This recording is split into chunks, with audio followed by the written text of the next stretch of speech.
A Phoenix police call about a man who needed help ended with him covered in blood and facing possible prison time. Witnesses tell ABC15, though, that it was the officers who were in the wrong here. Some of the police video we obtained from this case is intense to watch, but this is a big deal because Phoenix police have been under pressure to reform how they respond to people in behavioral health crisis in situations like this one. 35th Avenue and Dunlap, Phoenix's west side. Sit down. What's going on? Sit down. Sit down. Sit down. November 30th last year, a 911 caller said a man was wandering in traffic. What'd you do? Did you get hit by a car? Officers stopped Joseph Zavala, and one later noted he had previous injuries, maybe suicidal, and had slurred speech like someone under the influence of illegal drugs. He needed help. 10-4, we're out with him. He's compliant. He's bleeding from the head, requesting fire. When Joseph tried to stand up, No, sit. officers grabbed him and forced him down to handcuff him for safety reasons, according to their report. Stop. It's okay. It's not okay. Please help me. Stop.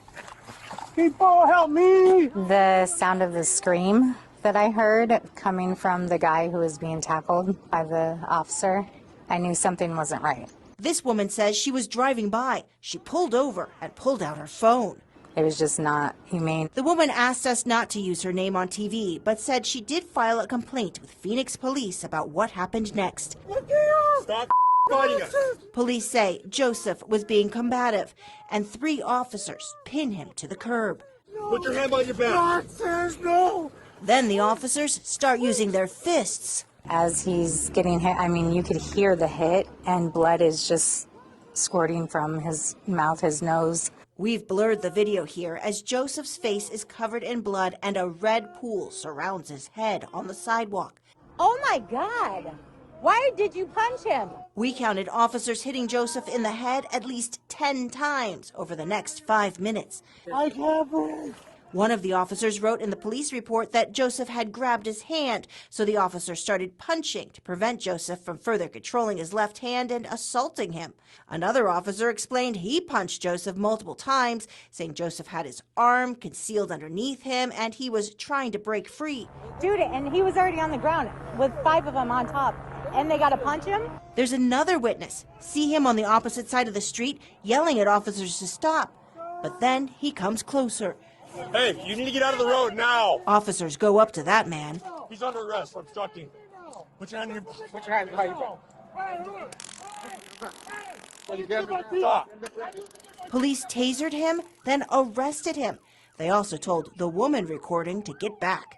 They don't want witnesses around. They wanted anybody who was recording or did not agree with what they were doing out of there. And if you didn't listen, they were taking you down. I didn't want to be taken down. Phoenix police declined to answer ABC15's questions about the tactics and the arrests that day, citing an ongoing internal investigation. Their current policy prohibits strikes to a person's head against a hard fixed object like concrete unless deadly force is justified.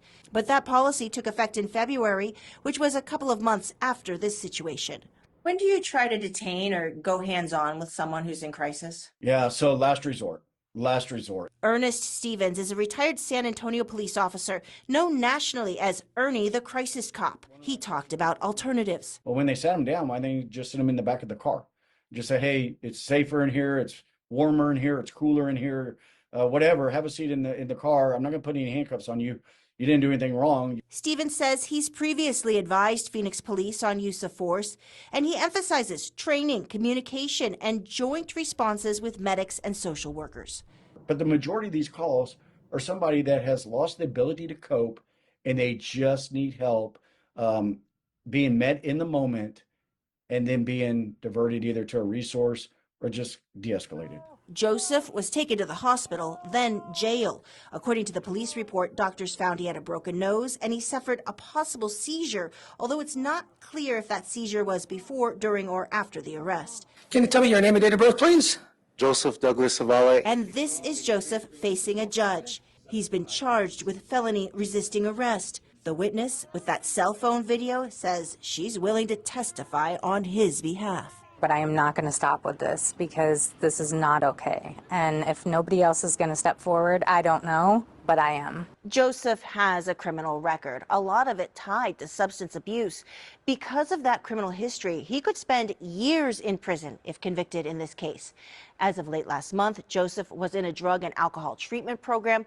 Phoenix police say the officers involved continue to work, assigned to their respective squads. I'm senior investigator Melissa Blasius, ABC 15 Arizona.